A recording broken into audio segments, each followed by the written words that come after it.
정말 의리의 모습입니다. 숨초. 숨초가 함께했습니다. 숨초가 다른 그 맛있는 식초와는 달리 3년 이상 발효한 천연 감식초로만 만듭니다. 이 천연 식초가 말이죠. 3명의 노벨상 수상자를 만들어냈습니다. 이제 숨초 다시 마실 때가 됐어요. 건배. 아이고 색깔 기가 막히네. 진짜 와인 맛 비슷한 게 납니다. 당신의 매력을 위한 선물 숨초. 전통 장인의 100% 수제 천연 식초를 김용민닷컴과 숨초 홈페이지에서 만나보세요. 네. 이 숨초가 답입니다.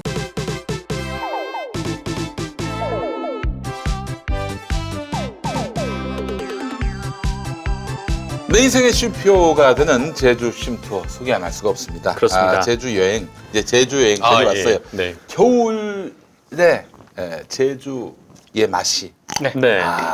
진짜 공주 밥만큼 맛있습니다. 잘합니다. 네. 예, 제주 여행은 미리 예약을 하셔야 되는데 뭐 막상 표밖에 안 끊어요. 준비하는 거라고는 항공기 예약밖에 안 합니다. 네. 아하. 가서는 뭘 할지 뭐 가면은 그냥 다 잔디밭에 말만 있는 줄 아나 봐요. 그러면은 유채꽃이 피고 그렇지 않습니다, 여러분. 제주도에 그냥 대책 없이 가면 안 됩니다. 네. 준비를 하고 가야 돼요. 네. 네.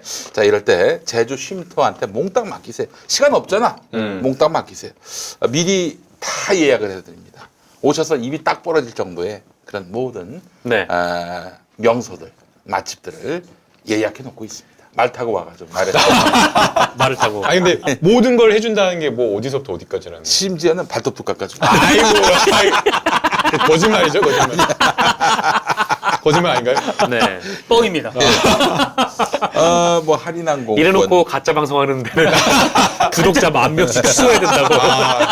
가짜 뉴스. 그래요. 할인항공권, 렌트카, 숙소, 택시 관광, 버스 관광까지 고객님에게 딱 맞는 상품을 찾아드립니다. 원하는 날짜 차종, 숙소 종류만 고르세요. 나머지는 다 쉼투어가 알아서 해드립니다. 그리고 특별 이벤트 이거 제주 쉼터의 자랑입니다. 네. 원래 11월까지만 하려고 했는데 비수기까지만 하려고 했는데 지금 이게 너무나 뜨거워요. 이 서비스에 만족하신 분들이 자빠집니다. 네. 제주에서 안 나가려고 그래. 이 서비스를 맛보면. 예, 그렇지. 네. 진짜 멋있을 것 같아. 그래서 지금 제주도에 문제가 발생했어요. 이래서 뭐가요? 이제 한국 사람인데 제주 난민이 발생했어요. 안 나가려고 하는 거야. 제주도 밖으로 안 나갔어. 네. 이 서비스가 너무 좋아가지고 네. 뭐냐면은 무료 드론 촬영 이벤트. 세상에 제주도의 파란 바다를 배경으로 아름다운 올레길을 배경으로 하는 드론 영상. 네. 제주 여행의 새로운 추억을 선사할 것이라고 자신합니다. 지금 보신 영상은 편집해서 간략하게 보여드린 거고 실제로는 무삭제, 무편집 원본 영상을 드립니다. 무료 드론 촬영 이벤트에 대한 보다 구체적인 문의는 제주 쉼투어와 직접 상담하시면 되겠습니다. 장소와 시간 이런 조건에 대한 사전 협의가 네. 필요하거든요. 네네. 제주 쉼터는 몇 월, 며칠, 몇 명이 여행 가고 싶다 이런 말씀만 하시면은 가장 좋은 조건의 여행 상품들 여러 개를 추천해 드립니다. 자, 제주 쉼투어 나에게 딱 맞는 제주 여행 컨설팅 제주 쉼투어 상담 시간은 오전 9시부터 저녁 9시까지 가능하고요. 또 그래도 변함없는 이벤트 양승태 대법원장. 네네. 자수하면은 저희가 또 무료로 서비스 네. 드립니다. 자수하면. 제주 법원 앞에서 드론 촬영 해드립니다. 그렇습니다. 네. 또 오신 김에 또 저기 베이비 파우더도 선물. 아니 그럼 거기 가가지고 네. 김용민 앵커님 뭐 거기 소개로 왔다 그러면 좀 싸게 해주시나요? 그냥 무료죠. 이것도 네. 가짜 뉴스 아닌가요? 네, 가짜 뉴스. 아직 검증된 바가 없습니다. 그렇습니다. 자, 전화번호가 064-725-4500번, 064-725-4500번. 아침 9시부터 밤 9시까지 가능하고요. 네네. 9시 1분에 전화하면은 야, 이 개새끼야. 욕을 들을 수가 있어요. 제주 쉼투어에서. 그렇습니다. 네. 아침 9시부터 밤 9시까지만. 약간 좀 성향이 있으신 분들은 9시 1분쯤에 전화해 보시는 게. 네, 그렇습니다. 자, 제주 쉼투어, 제주 쉼터입니다. 쉼투어. 쉼투어. 네. 그렇습니다. 자, 그나저나 김남국 변호사님. 네. 저기 이재명 경기도지사가 말이죠. 네. 전관을 쓰시는 거 아니냐. 네. 뭐 이런 논란도 네. 있습니다. 예. 그 수원지검에 있었던 검사를 변호사로 썼다. 네. 근데 이게 어떤 재판에 영향을 미칠 수 있는 겁니까? 영향을 직접 미치기에는 좀 어려워 보이고요. 그러니까 이제 소위 말해서 이제 일각 쪽에서 이야기하는 게 정관예우를 노린 것 아니냐라고 이야기를 하는데 예. 이렇게 근데 이제 이렇게 언론에 노출된 사건에 그 대놓고 정관예우가 통할 리가 만무하고요. 네. 그리고 이제 그 정관예우 검찰에 이제 소위 말하는 정관예우가 과거에는 이제 그 선임계를 제출하지 않고, 그러니까 피의자를 변호사가 대리를 하려면 선임 신고서를 제출을 해야 되는데 그걸 제출하지 않고 이제 인맥을 통해 가지고 이렇게 전화를 해가지고 그쵸. 그렇게 했는데 우병우가 그걸로 많이 벌었죠. 그렇죠. 네. 그렇게 했다고 하는데 그게 되려면 적어도 그 지검장하고 다 있는 그 정도 선의 사람을 선임을 해야 되거든요. 아니면은 진짜 막역한 뭐 친구 사이, 수사팀의 친구, 그 수사 검사 담당하는 수사 부장 검사가 뭐 수사팀에 굉장히 가까운 사람이 있다. 그래야 그치. 되는데 지금 현재 선임되어 있는 그 변호사는 그런 어떤 정관예우를 영향력을 행사할 수 있는 그런 정도 정관도 아니고 그리고 지금 현재 이 사건에 대해서 정관예우가 통할 리가 만무하다. 아, 이미 너무 알려진 사건이기 때문에. 예, 알려진 사건이기 때문에. 그 다음에 또 해당 그 변호사를 보면요, 성향으로 보더라도 또 진보적인 어떤 그런 성향은 아닌 걸로. 그 양반이? 네. 그러니까 그것 때문에 또 시비가 걸리기도 네. 해요. 그래서 이제 오히려 저는 이제 이게 공안통이었던 변호사더라고요. 그래서 공안 사건을 선거와 관련된 공직선거법과 관련된 여러 사건을 담당을 해봤고 담당을 해본 검사다 보니까 공안통이다 보니까 10여 년 이상을 공안검사만 했기 때문에 공안 사건을 어떻게 수사를 해야 되고 어떤 증거를 수집하고 어떻게 피의자 신문 조사하고 공소유지를 어떻게 하는지에 누구보다 전문가다. 그래서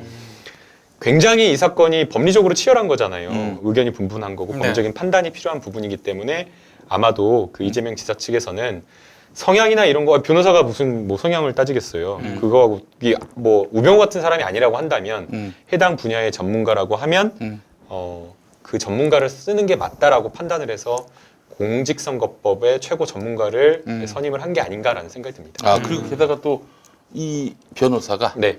수원지검 출신 변호사가 수원지검에 있었던 때가 한참 한 10년 전쯤, 네, 8년 뭐, 전쯤, 뭐 네. 그쯤 되는 걸로. 한참 그 뭐 8년 전에. 인연이 없어요. 예. 닿지를 않아요. 네. 8년 전이면은 뭐 다 거의 바뀐 거죠. 다 바뀌었겠지. 예. 1년 6개월, 2년에 한 번 바뀌는 그 거. 수원 지검하고 수원지법이 붙어 있습니다. 네. 그렇기 때문에 거기 구조는 좀 알아야 돼. 구조는 잘 알 수 있어도 어디 화장실이 있고 어디 매점에 있고. 그다음에 그거는 어디 화장실 몇 번째 칸이 깨끗하다. 네, 이런 그렇지. 이야기는 해줄 뭐 수 이런 있죠. 정도는 알 수 의뢰인이 있겠지만. 저쪽에 비대가 있습니다. 그렇지만은 그렇다고 네. 뭐 거기 남아 있는 수사 검사들하고 뭐 인연이 있다든지 이건 또 아니고 이 양반이 또 검사복을 벗은 곳이 의정부청이라. 의정부, 네. 그러면 뭐 그러면 이건 전관예우라고 말하는 것 자체가 이건 또 다른 마타도일 네. 뿐이죠. 네. 예. 엄밀히 사실대로 얘기해야 합니다. 네, 맞습니다. 예. 네. 그래요. 저 이재명 지사는 지금 뭐 하여간 이 김부선 씨 사건도 지금 이번에 검찰에서 지난 토요일에 다 물어봤다고 하더라고요. 네. 7가지 정도 지금 시비가 걸린 것들 조사를 했는데 김부선 씨 건 어떻게 되는 겁니까? 뭐 그거는 이제 뭐 경찰에서조차 그렇게 5개월 동안 수사를 했는데 뭐 불기소 의견으로 송치를 했는데 그 상황에서 또 검찰이 뭐 몇 가지 이재명 지사한테 물어봤다고 해서 유의미한 뭐 경찰의 판단을 뒤집을 만한 무엇인가 나왔다라고 보기 어렵고요. 그렇다라고 하면 그냥 그대로 경찰이 판단한 거 그대로 가지 않을까라는 생각이 드는데요. 그러면 저기 김부선 씨하고 또 김부선 씨와의 관계를 갖고 선거 때 막 쟁점화했던 김영환 바른미래당 전 경기도지사 후보 이 사람들은 왜 처벌도 안 받습니까? 그러니까 그게 참 모순된 거예요. 참 아이러니하다라는 거예요. 그래서 법률가가 그래서 보기에도 저도 그래서 저도 이거를 보고 싶은 거예요. 도대체 이쪽을 불기소 처분을 했으면 네. 허위사실 이게 그런 게 아니고 허위사실이다라고 했으면 전혀 연인 관계가 아니었다라고 하면 연인 관계라고 주장을 한 그 허위사실을 주장한 사람들에 대한 어떤 처분이 있어야지 그게 뭐 법리적인 거 아니더라도 그게 사회적인 거잖아요. 근데 그쪽이 그런 결과가 나오지 않아갖고 뭐지? 이거는 저도 이게 도대체 이유가 뭔지 그게 궁금하다라는 생각이 들고요. 그래서 뭐 김영환 의원 같은 경우에는 한 번쯤 그런 생각 해볼 수 있어요. 그러니까 김영환 의원 같은 경우에 선거 과정에서 검증 차원에서 문제를 제기를 했다라고 한다면, 예. 그리고 이제 그게 이제 표현이나 이런 것들이 단언하는 식으로 안 하고 공개해라, 빨리 답을 해라, 거기에 대한 답을 해라라고 이렇게 촉구를 하는 그런 측면이 있었기 때문에 뭐 김영환 의원은 뭐 여러 가지 것들을 다 살펴봐가지고 판단할 여지가 있지만 김부선 씨는 사실 그게 아니잖아요. 말이 오락가락 왔다 갔다가 했다가 아니다 했다 결국에는 아니다고 하면서 굉장히 그 SNS상에 여러 차례 수십 번 막 이런 명예훼손이 될 만한 그런 내용들에 글을 올렸기 때문에 그렇죠. 만약 이게 허위 사실이다라고 판단을 했으면 최소한 김부선 씨에 대한 형사처분은 있어야 되는 것 아니냐라는 게 제 이거는 생각입니다. 그러면 네. 김용환, 김부선 봐줬다 검찰이. 경찰이 봐줬다 이렇게 봐야 되는 거 아닙니까? 그래서 이제 아니요 이제 꼭 그런 것은 아니고요. 예. 또 이제 그 허위 사실에 의한 명예훼손이라고 하더라도 뭔가 이제 그것을 믿을 만한 그렇죠. 정당한 근거가 있으면 이제 위법성 조각 사유라고 해가지고 또 처벌하지 않는 조항이 있거든요. 근데 김부선 그렇죠. 씨가 그러니까 김부선 씨는 제가 이해가 안 된다라는 거예요. 김용환은 뭐 그럴 수 있어. 네, 그러니까요. 3자니까. 네, 제3자니까 김부선 씨가 그렇게 강력히 주장하고 여러 가지 뭐 이야기를 하니까 그럴 수 있겠지만 김부선 씨는 당사자가 지금 그런 거잖아요. 그렇죠. 근데 증거는 아니, 내밀지 못하고. 김부선이 그 문제가 없다면은 내가 사귄 사람이 이재명을 닮았다. 이러지 않고서야 이게 말이 되냐 이거예요. 네, 그래서 그거는 좀 너무나 좀 황당하고요. 예. 그래서 지금 경찰이 불기소한 이유를 충분히 밝히고 있지 않는데 최소한 그 부분에 대한 내용을 왜 그렇게 판단했는지 수사의 중간 보고 형식으로라도 국민들한테 알 권리 차원에서 이야기하는 게 맞다라고 그렇죠. 보이고요. 그거는 진짜 네. 브리핑을 해야 됩니다. 제가. 그러니까 이런 것들이 무슨 얘기를 또 났냐면은 이재명 죽이기 수사 아니냐 이런 얘기가 나오는 거예요. 시시비비를 가리면은 이재명만이 아니라 이재명에 대해서 문제 제기한 사람인데 허위로 문제 제기를 했다면은 거기에 상응하는 책임을 물어야지. 모두 다 이재명에게 불리하게 이렇게 판단을 하면은 이거는 죽이기지 그렇게 볼 수밖에 없는 거 아니에요? 참 어처구니가 없습니다. 예. 그래서 지금 뭐 이건 지금 김부선 씨 건 같은 경우도 경찰이 네. 이게 불기소 송치를 하면서 이거는 뭐 딴 데서 지금 또 뭐 소송 중이니까 네. 거기서 진실이 가려질 것이다. 슬쩍 또 이렇게 얘기를 합니다. 그건 또 무슨 소리야? 그건 무슨 소리야? 그 김부선 씨가 제기를 한 그 민사소송에서 가리란 말이에요? 그렇죠. 그건 말이 안 되죠. 그 서울 남부지법인가 거기로 아이고. 옮겨간 거 아니에요? 지금? 네. 근데 그 민사소송은 남부지검인가? 남부지검에다가 뭐 고소를 하고 또 그럼 민사소송 형사네. 3억 원짜리도 예. 그 민사소송도 제기를 했거든요. 예. 근데 수사를 먼저 시작한 곳이 아무래도 충분히 그 수사를 했을 가능성이 높고 또 민사소송 같은 경우에는 법관이 막 직접 조사를 하고 그런 게 아니거든요. 그렇죠. 당사자들이 제출한 증거만 보고 판단을 하기 때문에 거기에서 한참 뒤늦게 그 여름 한 9월 달쯤인가 했잖아요. 10월 달쯤 다 돼가지고 강용석 변호사 선임해가지고 한 거고 지금 네. 강용석 변호사 또 그 구치소에 들어가 있는 상황이어서 그쪽에 진행 상황이 아주 더디고 뭐 있지도 않을 텐데 거기서 판단한다는 건 말이 안 되죠. 예. 네. 알겠습니다. 지금부터 한 2건 정도 더 한번 얘기해 봤으면 네. 좋겠는데 네. 검사 사칭 유죄 판결 부인. 이거 무슨 얘기예요, 이게? 이제 그 너무 오래된 이야기인데요. 예. 그러니까 과거에 이제 그 이재명 그 지사가 변호사 시절에 변호사 시절 그 시장도 아니고 시장도 아니고 이제 변호사 시절에 시민사회 운동을 하면서 그 과정에서 뭐 이제 그 본인이 직접 한 것도 아니고 이제 다른 사람이 검사를 사칭하는 그 과정에 이제 변호사니까 당연히 예. 이제 뭐 협조하는 차원에서 이제 같이 뭐 했다라고 하는 건데 그 부분에 대해서 이재명 지사가 이제 검사를 사칭을 했다라고 지금 이야기를 지금 하고 있는 건데 그것도 사실은 그 당시 판결문이나 이런 거를 보면 이재명 지사가 개입한 부분에 대해서 개입하지 않은 부분에 대해서 약간 좀 너무 확대 해석해가지고 이 이야기를 한 것은 아닌가 그런 좀 생각이 듭니다. 예. 네. 이거 뭐 아직 경찰 수사 중인데 이거는 뭐 시비가 걸릴 것 같지가 않아요. 느낌에. 네. 예. 판결문이 뭐 있고 그 당시 뭐 사실관계 그 증거 기록이 있으니까. 네. 분당구 대장동 개발 사업 허위 사실 공표. 이거 혹시 네, 이것도 이게 법리적으로, 그러니까 법리적이라기보다는 좀 애매해요. 그러니까 뭐냐면 그 이재명 지사는 그 대장동 개발 사업과 관련해서 예. 정말 그 성남시가 뭔가 이렇게 확정적으로 수입을 얻은 것은 아니지만 그러나 계약 조건으로 이미 그 수입이 환수되기로 되어 있는 그런 상황이었기 때문에 예. 시의 수입으로 잡힌다라는 거죠. 네. 그러니까 수입을 얻었다. 네. 그러니까 이미 받았다, 지급받았다라는 그런 개념이 아니라 받을 것이다. 받을 것이다라는 그 예정인 건데 그것에 대해서 계약이 확실하고 그렇게 진행이 되었기 때문에 진행이 되고 있고 그 들어올 것이 확실한 거니까 네. 그 부분에 대해서 시장의 성과로서 이야기를 한 거고 네. 그 정도면 근데 아직 안 들어왔기 때문에 이게 허위 사실이 아니에요? 그러니까 이제 엄격하게 따지면은 안 들어왔으니까 야 안 들어왔는데 들어왔다라고 말한 거 아니냐라고 한 건데 그 이재명 지사의 표현이 들어왔다 지급받았다라는 그런 게 아니라 수입으로 잡힌다라는 그런 미래 수익에 대한 예정에 대한 확정적인 어떤 그런 표현이기 때문에 이것을 과연 그 들어오지 않은 것을 들어온 곳으로 말한 것이냐 네. 아니면은 이재명 지사의 이야기 것처럼 계약이 돼가지고 사업이 그렇게 다 추진이 되었고 그 계약 결과에 따라서 수입으로 잡힐 것이기 때문에 예. 미래의 확정적인 그것에 대한 정책적인 평가냐 그런 부분이 조금 애매한 점이 있는 것 그러면은 김부선, 김영환에게 들이댔던 잣대로 이재명 지사한테 들이대면 아무 문제가 없겠네요. 아무 문제가 없겠어요. 그러니까요. 아니 김영환하고 김부선은 헛개비를 본 거 아니에요.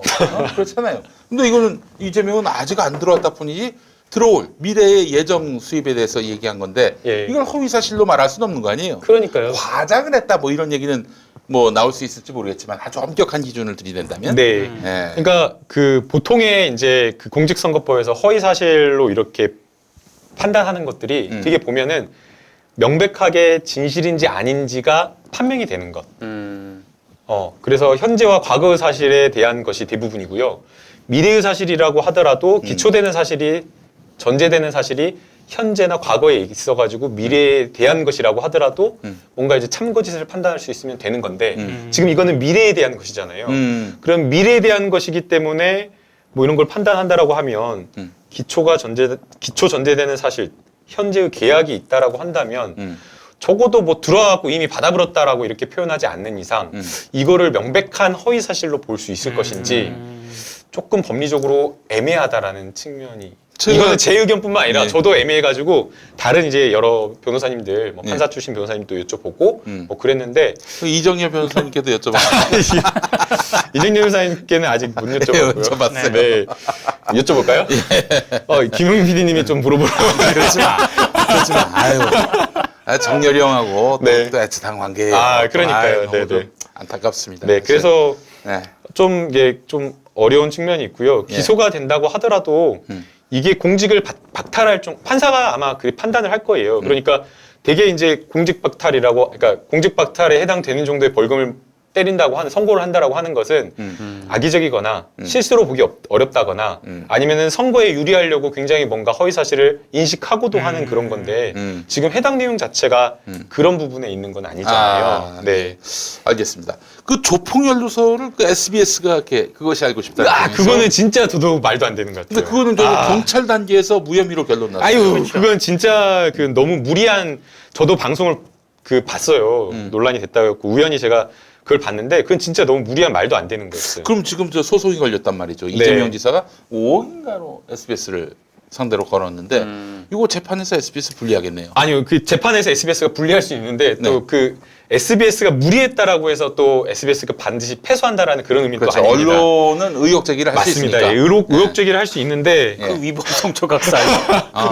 그래서 제가 이제 이게 조금 너무 무리했다라고 하는 게 그 코마 트레이드라고 하는 그 회사 네, 대표 네, 그 이야기 하는 거잖아요. 근데 이제 그 과거에 그 대표를 이재명 기자가 2007년인가 6년에 뭐 대리를 했다라고 하는 건데 근데 그때 당시에 보게 되면 뭐 66명인가 그러더라고요. 66명인가 그러고 그 다음에 직접 그 대표를 뭐 10여 년 전에 이재명 지사가 대리한 것도 아니었고 그냥 다른 그 66명 중에 누군가 한 명을 대리한 거였는데 아니 변호사가 어떻게 66명 조폭들을 다 그거 알겠어요 피고인들을 기록에 나온다고 누가 그러더라고요.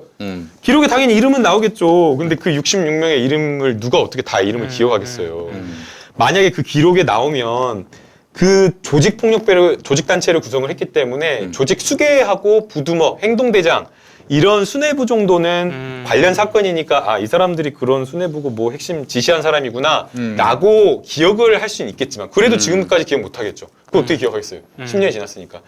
이런 이름 정도는 인식했을 수 있겠지만 66명의 그 뭐 조직폭력배인가 그런데 그 중에 그 코마 트레이드 대표가 지금 35살인가 그래가지고 그 당시에 한 20대 중반이었기 때문에 그냥 일개폭력 조직원이었을 뿐이에요. 그러니까 영향력이 미미한 그런 위치에 있는 사람을 그 60명 중에 한 명을 어떻게 기억을 하냔 말이에요.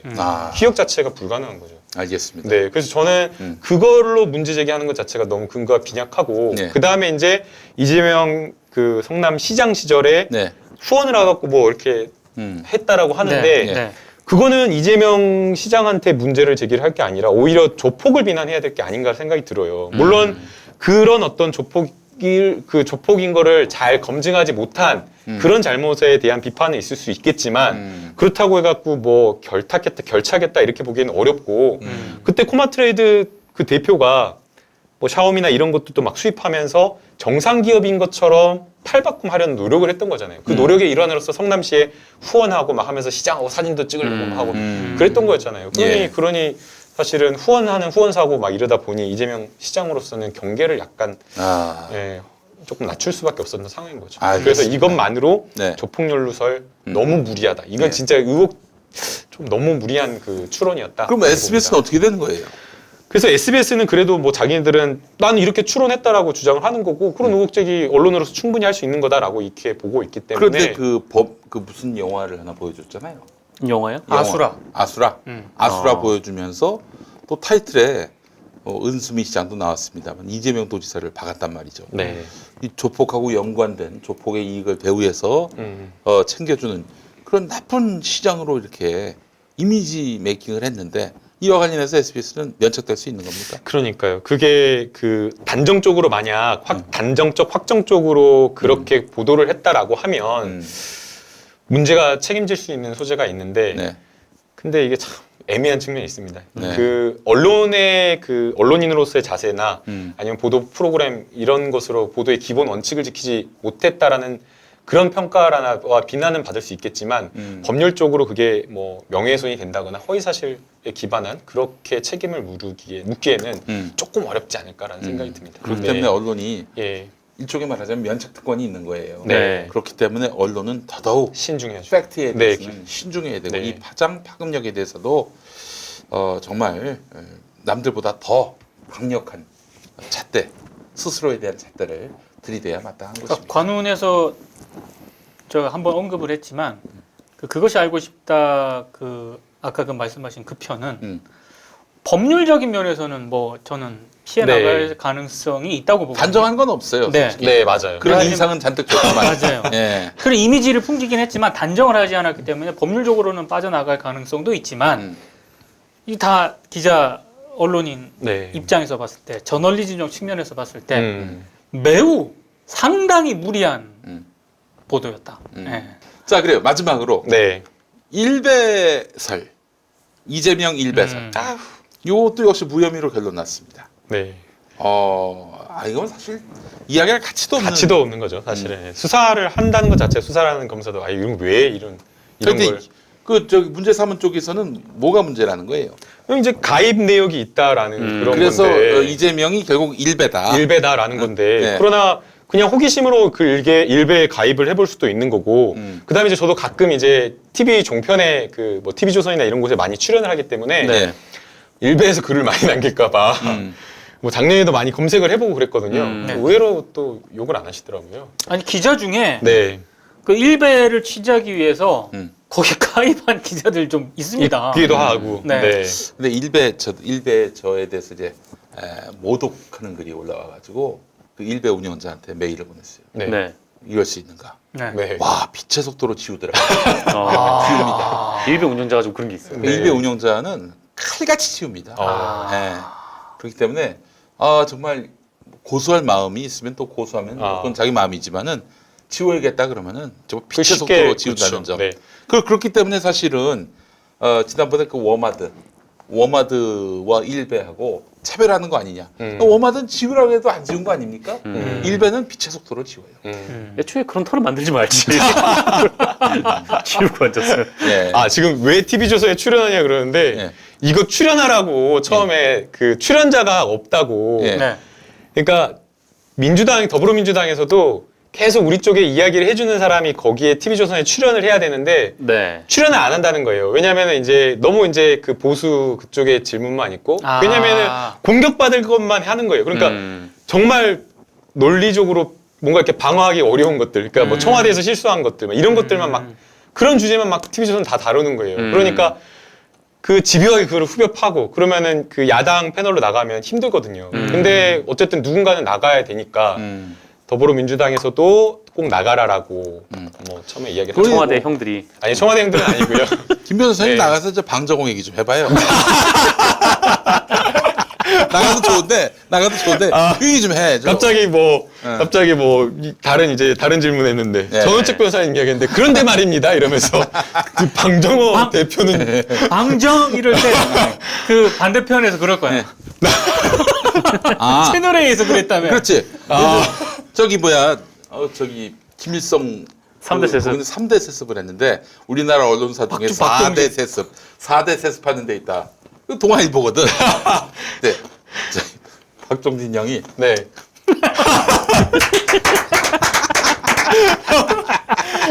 그 표정이 알았을 것 같아요. 네. 아니 정말 약간만 민감한 거 나오면 네.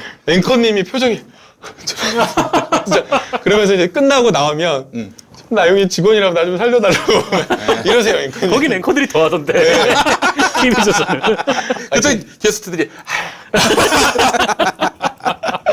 아니 근데 저는 사실 정말 그 이번 사태를 보고 또 느낀 건 뭐냐면은 이 지금 저 중앙일보가 벌써 밑밥을 깔았어요. 그 이재명 죽이기다. 친문의 이재명 죽이기다. 이런 프레임을 만든단 말이죠. 저는 글쎄요, 이건 뭐 좀 더 지켜봐야 될 일이긴 한데, 요즘 돌아가는 양상을 보면, 저 김부선, 김용환, 그 무혐의인가요? 네. 무혐의로 변론했을 때, 네. 이거 죽이기 아닌가? 이런 의심이 들었어요. 예. 그런 의심이 완전히 지워지진 않았지만 그렇지 않을 거라고 네. 근데 믿습니다만은 네. 만약에 이재명 지사가 이런 식으로 해서 기소 의견 난다? 그러면 이제 민주당에서 벌떼같이 일어나서 뭐 그냥 저 이재명 탈당하라.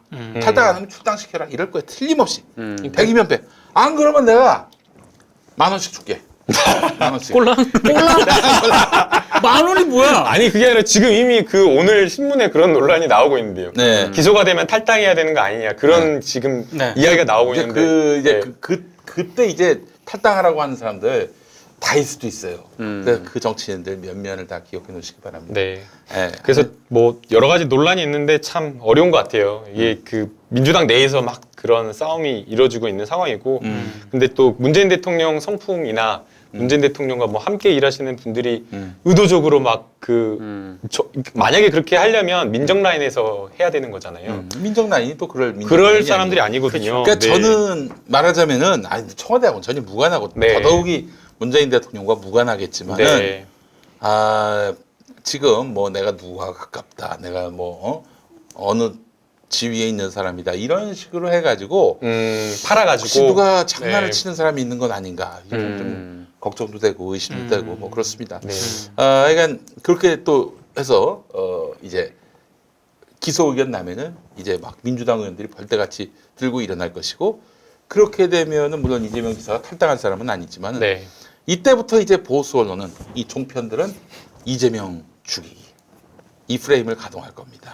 아마- 권력이 문재인 정권이 이재명을 죽이기로 작정했다. 이 상황까지 가면 이제 아수라판이 납니다. 조중동은 제 예상으로는 친문 핵심과 이재명 지지자들 사이에 갈등, 분열, 네. 정치 투쟁, 권력 투쟁 이 프레임으로 이간질. 이 프레임으로 거긴 이미 그 보수 언론 쪽은 그건 이미 됐다라고 생각하고 지금 박원순 쪽으로 좀 옮겨가는 그런 모습이 좀 있더라고요. 이미 이재명은 죽었다. 그러니까 이미 그 이른바 이제 뭐 지지자들과 이재명 지사의 지지자들이 이미 사이는 돌아올 수 없을 만큼 갈라졌다라고 판단은 한 것 같아요. 그래서 그 다음을 지금 보고 있는 게 아닌가라는 그래요. 생각이 박원순 죽이면 박원순으로 끝나는 게 아니죠. 다음엔 또 다른 뭐 김용민. 김어준이라고 보는데 김용민?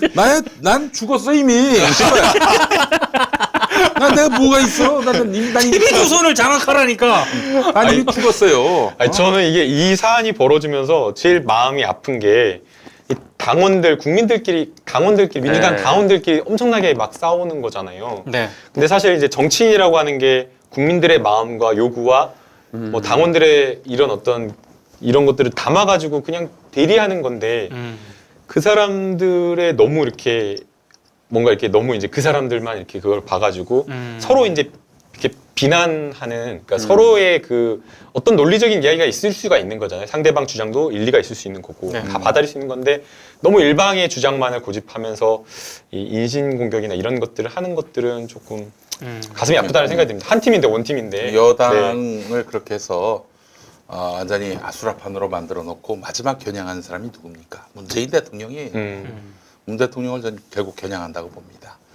맞아요. 진짜 그렇게 합니다. 네. 실제 그렇게 해서 결국에는 잘못한 게 민주당 아니냐.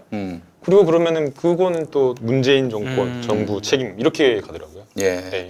자, 그나저나 네. 김남국 변호사님, 만약에 지금 보니까 직권남용 그리고 또 그러니까 말하자면은 저 형님 정신병원 강제 입원 네.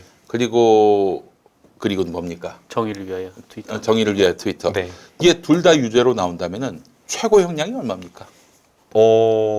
최고 형량. 네. 근데 하나는 이재명 지사에 관한 거고 하나는 김혜경 씨에 관한 건데. 근데 이제 뭐 최고 형량보다 제일 문제가 되는 것은 아마도 그게 그 유죄로 유죄로 나가지고 네. 결국에는 지사직을 상실할 정도의 선고가 되느냐 이런 문제인데요. 네. 이제 만약 진짜 유죄가 나온다고 하면 선거에 미친 영향이 굉장히 크고 네. 그 다음에 이제 많은 그 국민들의 요구가 꽤 있었잖아요. 그 상대 후보들의 그 해당 부분에 대한 해명을 요구를 해가지고 진실을 밝힐 그럴 상황이 있었는데도 불구하고 여러 차례 그 요구를 받았는데도 그거를 묵살하고 허위 사실을 인식한 상태로 허위 사실을 이야기했다라고 하면 공직선거법에서 무겁게 처벌이 될 가능성이 높고요. 선거에 미친 영향이 지대하기 때문에 크기 네. 때문에 그리고 형님 강제 입원 형님 강제 입원도 역시 뭐 공직선거법상 아마 계속해서 거기에 대해서 아니다라고 이야기를 한 것들이 그러니까 만약 직권남용이 인정되면 거기에 대해서 직권남용이 아니다 그런 사실 없다고 계속 주장을 한 거잖아요. 네. 그럼 그것도 허위사실 유포가 될 수가 있는 그런 부분이고 그래서 하태경 의원이 그 아마 그 직권남용과 관련돼서 이걸 이야기를 했는지는 모르겠지만 고발 사실에 포함했는지 모르겠지만 그 계정 이 뭐 정의를 위하여 트위터 그 계정에 대해서 알았던 거 아니냐. 그래서 그게 만약 기소 의견으로 유죄로 성취가 되면 공직선거법상 허위사실을 유포한 거다라고 하면서 그 부분을 새롭게 고발한 거거든요. 그게 결부가 되어 있는 거기 때문에 만약 그 직권남용 유죄가 되면 그 지사직을 유지하기는 힘들 가능성이 있어 보입니다. 네. 그래요. 여러 가지 것들 다 공직선거법 보면. 근데 저 우리 김남국 변호사님이 판사라면은 네. 어떻게 판단하세요?